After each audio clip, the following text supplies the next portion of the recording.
la masse terrestre est en perpétuel mouvement, un mouvement multidirectionnel et très lent. Les volcans et les tremblements de terre sont la manifestation du mouvement vertical du globe.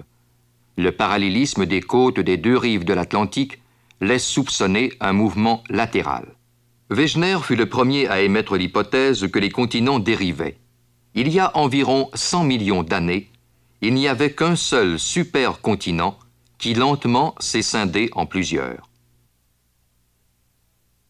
Lorsque la lave refroidit et devient roc, un de ces éléments, la magnétite, est magnétisé en direction du champ magnétique terrestre.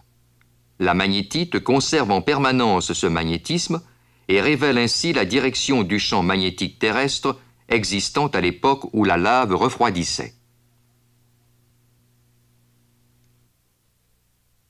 Comme le Soleil, la Terre change de polarité à différentes époques géologiques. À tous les quelques 100 000 ans, les deux pôles magnétiques disparaissent pour réapparaître en position inverse.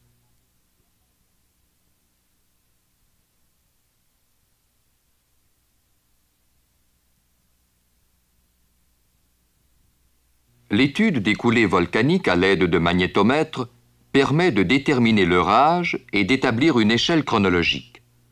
Le gris marque les couches magnétisées dans le sens actuel du champ terrestre, le blanc les couches en sens inverse.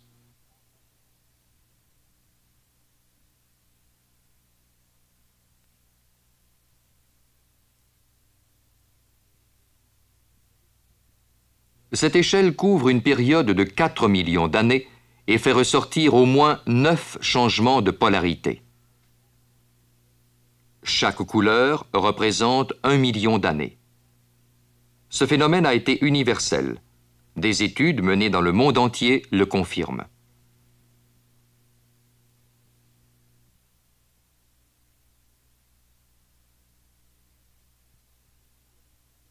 Le champ magnétique des fonds océaniques a également été mesuré. Équipés de magnétomètres, des avions et des bateaux ont arpenté l'Atlantique Nord au sud de l'Islande et mesuré horizontalement le champ magnétique du sol marin de chaque côté de la dorsale médio-atlantique.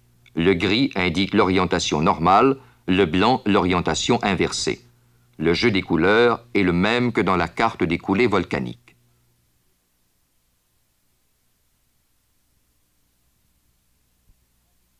Ce schéma décrit le sol de l'océan, parallèlement à la dorsale médio-océanique, sur une distance de plusieurs mille milles. La symétrie des deux versants est étonnante.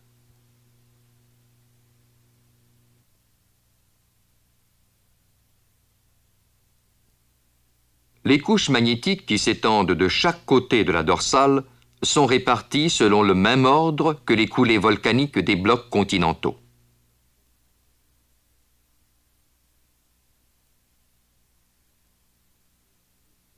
Il est possible de démontrer que le tableau des changements de polarité est symétrique par rapport à la dorsale médio-océanique. En utilisant une échelle où chaque couleur représente 1 million d'années, on peut conclure que les âges des coulées volcaniques sont aussi symétriques. La dorsale médio-océanique traverse tous les océans du globe. On peut la suivre de l'Arctique à l'Islande et jusqu'aux Açores. Là, une branche remonte vers Gibraltar, alors qu'une autre descend dans l'Atlantique Sud, à mi-chemin entre l'Afrique et l'Amérique du Sud, pour continuer dans l'océan Indien, à mi-chemin entre l'Afrique et l'Antarctique. Le système se divise de nouveau en deux branches. La première remonte vers le nord, le long de la dorsale de Karlsburg, vers le golfe d'Aden et la mer Rouge. La seconde va vers le sud, à mi-chemin entre l'Australie et l'Antarctique, et entre dans l'océan Pacifique, où elle prend le nom de dorsale de l'Est Pacifique. C'est dans cette région que le taux d'expansion du fond océanique est le plus élevé. Il atteint 12 cm par année, soit environ 5 pouces. Le système des dorsales médio-océaniques forme la plus importante chaîne de montagnes du globe. D'une longueur totale de 40 000 milles, cette chaîne a une largeur de plusieurs centaines de milles et une hauteur atteignant 10 000 pieds. Après avoir traversé le Pacifique, la dorsale de l'Est Pacifique entre dans le golfe de Californie et dans la fosse Saint-André, région affectée par de fréquents tremblements de terre. Les dorsales océaniques marque les points de déchirure des différents continents. Une tension exercée à angle droit par rapport à la dorsale a d'abord créé une crevasse, puis la séparation complète des continents. Chaque couleur représente 1 million d'années. Comme des laves jaillissent continuellement du manteau de la Terre, les sédiments les plus jeunes se trouvent près de la dorsale et les plus vieux en bordure des continents. Sans dérive, les fonds océaniques seraient du même âge que les continents, or ces derniers sont 20 fois plus vieux.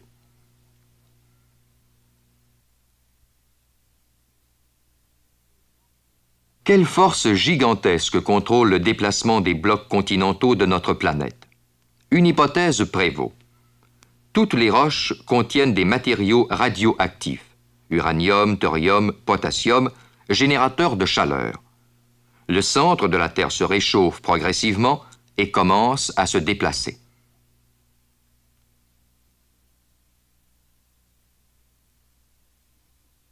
La soupe qui bout illustre le mouvement de deux types de surface.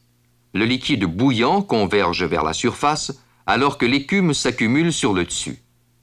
Comparons l'écume au continent et les bouillonnements de la soupe au fond océanique. De nouvelles matières remontent de l'intérieur vers la surface, provoquant le déplacement lent vers la périphérie de l'écume accumulée à la surface. Là où les courants s'élèvent et se séparent, ils exercent une tension qui provoque le bris de la surface rocheuse. Une petite quantité de lave déborde et est magnétisée. La Terre ne grossissant pas, cet accroissement est donc réabsorbé. Tel un tapis roulant, la surface terrestre revient vers l'intérieur, empruntant les fosses océaniques. La naissance de l'océan Atlantique peut maintenant être reconstituée.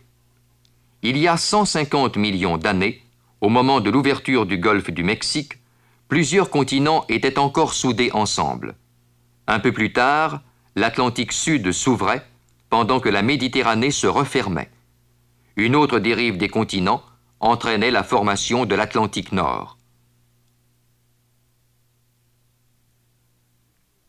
La théorie de la dérive des continents nous révèle que la Terre est bien autre chose qu'un ensemble de continents fixes entourés d'océans. La croûte terrestre est formée de plusieurs plateaux, comprenant les blocs continentaux et les fonds océaniques. C'est à la jonction de ces plateaux, le noir indique les dorsales et le rouge les fosses océaniques, qu'ont lieu les phénomènes d'expansion et de contraction de notre globe. Cette théorie nous oblige donc à refaire l'histoire géologique de notre planète.